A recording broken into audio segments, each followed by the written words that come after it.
હું છું આપની હોસ્ટ અને દોસ્ત કૃતિ. સ્વાગત છે આપનું મંતવ્ય ન્યૂઝની એક વિશેષ રજૂઆત વાનગી શોમાં. ટાઇટલ સ્પોન્સર્ડ બાય એલજી બાંધાની હિંગ, essence of authentic test since 1894, કો પ્રેઝન્ટેડ બાય મધર્સ રેસિપી, પ્રેમનો સ્વાદ. દર્શક મિત્રો, આજે અમારા મહેમાન કંઈક મસ્ત મજાની વાનગી તમારા માટે લઈને આવ્યા છે. એકદમ યુનિક છે, ઇન્ટરેસ્ટિંગ છે અને એ વાનગીનું નામ છે મિલેટ નાચોસ.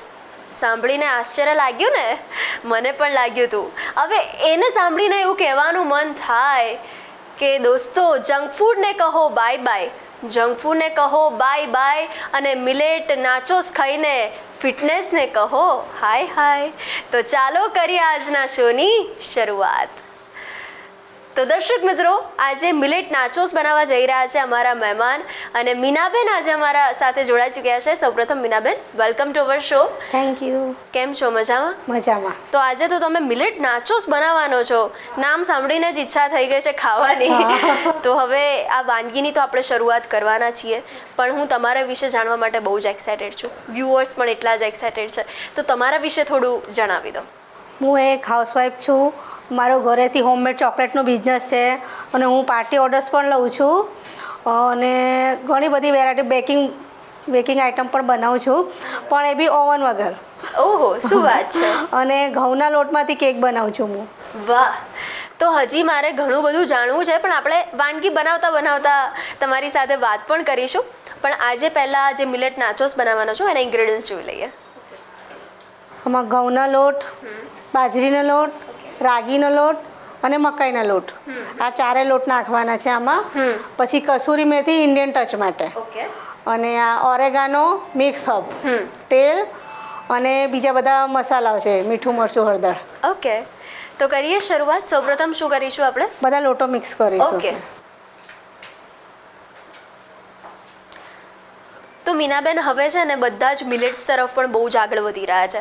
તો હવે મિલેટ્સ નાચોસ, હા, એના સિવાય તમે મિલેટ્સમાંથી કઈ કઈ વાનગી બનાવો છો? મિલેટ્સમાંથી હું થેપલા બનાવું છું, ભાખરી બનાવું છું, બ્રાઉની બનાવું છું, મફિન્સ બનાવું છું. શું વાત છે! હા, અને પ્રોટીન બાર બનાવું છું મિલેટમાંથી. ક્યા બાત! બધા લોટ મિક્સ કરી દો. હા, મરચું, સહેજ ગરમ મસાલો, ઓકે, મીઠું, સહેજ હળદર, ઓકે, અને આમાં ઓરેગાનો થોડોક, મિક્સ અપ, બધું મિક્સ કરી દઈએ. તો આમ આપણે મિલેટ્સ ના ખાતા હોય, પણ મિલેટ્સ નાચોસ આ નામ સાંભળીને ઈચ્છા થઈ જાય.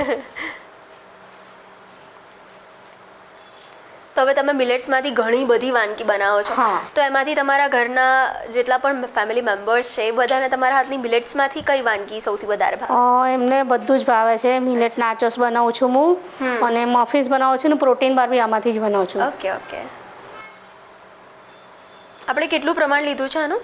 અને અમારે 3-4 ચમચી જેવી લેવાનું. ઓકે. થોડી કસૂરી મેથી, બસ. બધું બરોબર મિક્સ કરીને. તો હવે સ્વીટ્સમાં તમે ચોકલેટ સિવાય પણ રેગ્યુલરમાં શું બનાવતા હો છો? ખીર બનાવું છું, સેવ બનાવું છું, પછી બેસનના લાડવા, નારિયેળ લાડવા, પછી ખજૂર સ્વીટ્સ બનાવું, સુગર ફ્રી સ્વીટ્સ બનાવું છું હું વધારે. શું વાત છે! તો જ્યારે આપણે આનો લોટ બાંધતા હોઈએ ત્યારે સૌથી વધારે ધ્યાન કઈ બાબતનું રાખવાનું? બહુ કડક ના બંધાઈ જાય અને બહુ ઢીલો ના બંધાઈ જાય. આપણે પૂરીઓ રોટલી વણીએ એવી રીતના બંધાવવો જોઈએ. ઓકે.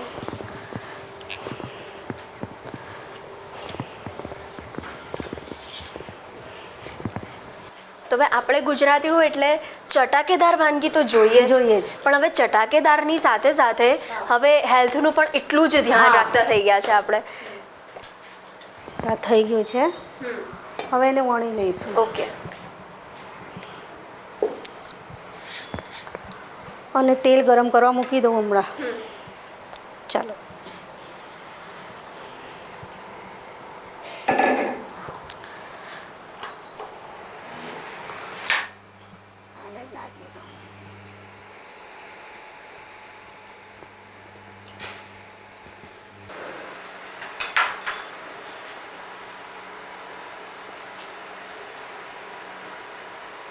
તો મીનાબેન, હવે આટલી મસ્ત મસ્ત વાનગી તમે બનાવો છો, હા. એટલે કુકિંગ કોમ્પિટિશન આવે એટલે પહેલું રજિસ્ટ્રેશન થઈ જાય તમારું?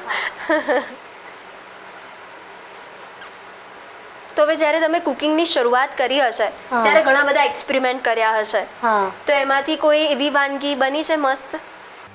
વાનગીઓમાં તો જો બધી વાનગીઓ અલગ અલગ જાતના પરોઠા બનાવું છું હું. અરે વાહ, શું વાત છે! હમણાં સિઝન ચાલે છે એટલે લીલી ભાજી, બધી લીલી ભાજીના પરોઠા હું બનાવું. અચ્છા, વાહ, એટલે છોકરા શું લીલી ભાજી ખાય નહીં, પણ એ લોકોને પરોઠા બનાવીને ખવડાવીએ એટલે ખાઈ લે. બિલકુલ. ટેસ્ટી પણ ખરું અને સાત્વિક હા. પણ ખરું. જો આને વચ્ચે કરી દેવાનું કે તો ફૂલાઈ ના જાય. ઓકે.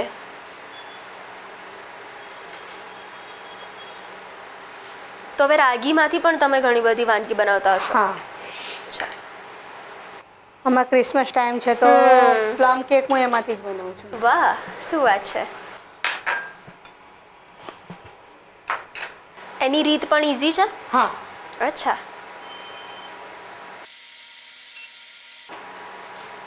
તો તમે ટૂંકમાં સમજાવી શકો પ્લમ કેકની રીત અમને સમજાવી શકો? હા, જેમ કે પ્લમ કેક છે તો એમાં તૂટી ફ્રૂટી, ડ્રાય ફ્રૂટ્સ અચ્છા. અને પેલા ડ્રાયડ ફ્રૂટ આવે છે, ઓકે. એ બધું તમે પહેલાં ઓરેન્જ જ્યુસ નીકાળી લેવાનું. ઓકે. ઓરેન્જ જ્યુસ નીકાળીને પછી બધું જ એમાં પલાળી દેવાના. અચ્છા. ઓરેન્જ જ્યુસમાં બીજા 1 કલાક 2 કલાક જેવું પલળે એટલું. વાહ. પછી જેવી રીતના આપણે કેકનું બેટર બનાવીએ છીએ એ દહીં અને તેલ નાખીને, દહીં, તેલ અને બુરું ખાંડ નાખીને પછી એને બરાબર બીટિંગ કરી લેવાનું. ઓકે.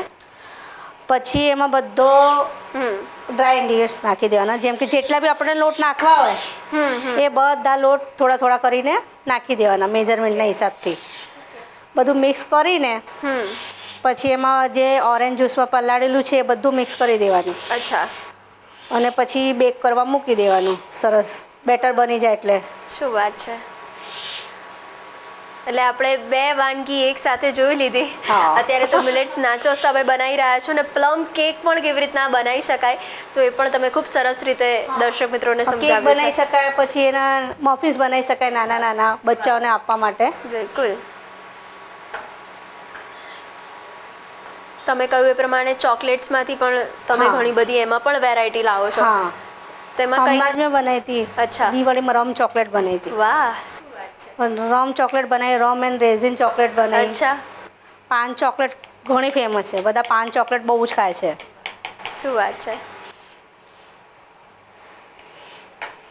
એટલે કોઈ પણ ફેસ્ટિવલ આવે તો હા. પછી બહારથી ચોકલેટ લાવવાની ના. જરૂર નથી. જો હવે આ તેલ થઈ ગયું છે, હવે એમાં તળી લઈએ.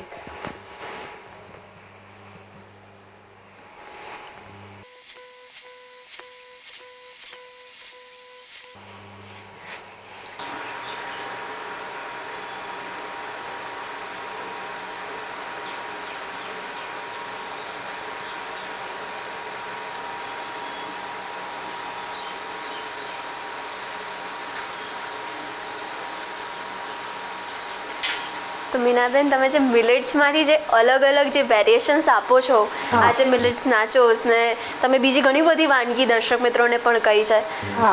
કેકમાં પણ તમે પાછી વેરાયટી લાવ્યા છો એમાં, અને હવે બ્રાઉનીમાં પણ તમે વેરાયટી લાવતા હશો. એમાં પણ કયા કયા પ્રકારની તમે બ્રાઉની બનાવો છો? બ્રાઉની હું ચોકલેટ્સવાળી બનાવું છું, પછી કિટકેટ બનાવું, પછી હમણાં ઓરિયોની બનાવું છું. અચ્છા. એટલે ઘણી બધી ન્યુટ્રીલા બ્રાઉની, પછી ચોકલેટ ટ્રફલ બ્રાઉની. અને અત્યારે હવે કોઈ પણ ફંક્શન હોય, અત્યારે તો વેડિંગની સિઝન છે એટલે બર્થડે પાર્ટી હોય કે પછી વેડિંગ હોય, કેક વગર તો અધૂરું છે. હા.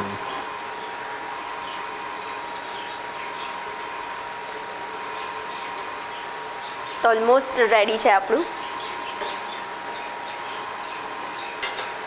અને મિલેટ્સ નાચોસ એક એવી વાનગી કે જે નાના બાળકોને તો નાચો સાંભળીને જ ભાવે, પણ વડીલો પણ ખાય તો એના આરોગ્યને નુકસાન ના કરે. હા.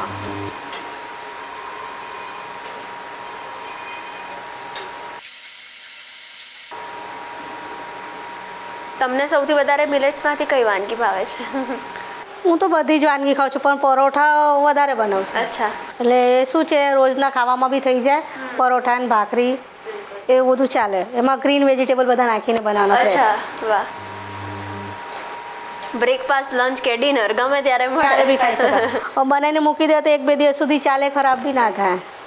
અને હવે આ મિલેટ્સ નાચોસ એક એવા છે, એ પણ આપણે ગમે ત્યારે તેને હા. ખાઈ શકીએ છીએ, સ્ટોર પણ કરી શકીએ હા. છીએ.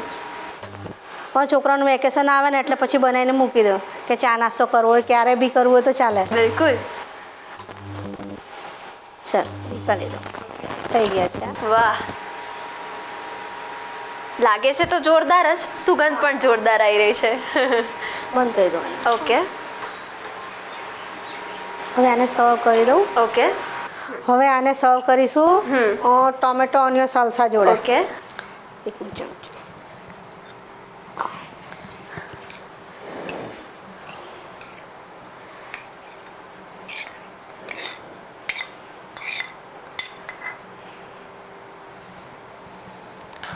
આમાં થોડો ઓરેગાનો, મિક્સ હર્બ, સહેજ મીઠું ઓકે. ને કેચઅપ. વાહ,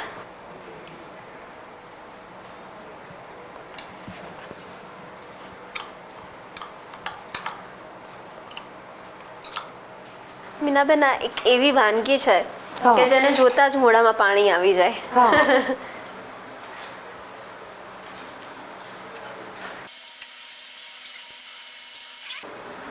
હવે નાના બચ્ચાનો ફેવરેટ.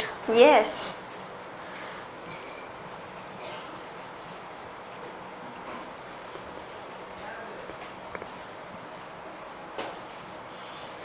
તૈયાર છે millet nachos with onion tomato salsa. Okay. તો દર્શક મિત્રો, આપ જોઈ શકો છો મિલેટ નાચોસ રેડી થઈ ચૂક્યા છે. એકદમ જોરદાર બનાવ્યું છે Meenaben, thank you so much. તો દર્શક મિત્રો, તમારા ઘરે અચાનક મહેમાન આવવાના છે અને એવું કહે કે હું તો હેલ્ધી જ ખાઈશ, બહારનું કંઈ જ મને નથી ભાવતું, તો તમે ઇન્સ્ટન્ટ આ મિલેટ નાચોસ બનાવી દો ને તો તમે મહેમાનનું દિલ 100% જીતી શકો છો. તો કોની રાહ જુઓ છો? આજે જ ટ્રાય કરજો. હું તો ટેસ્ટ કરીને આવું છું, તમે ક્યાંય ભાગતા નહીં. મળીએ છે એક નાનકડા બ્રેક બાદ. મિલેટ નાચોસ બનાવવાની સામગ્રી: ઘઉંનો લોટ, બાજરીનો લોટ, રાગીનો લોટ, મકાઈનો લોટ, કસૂરી મેથી, ઓરેગાનો, મસાલા.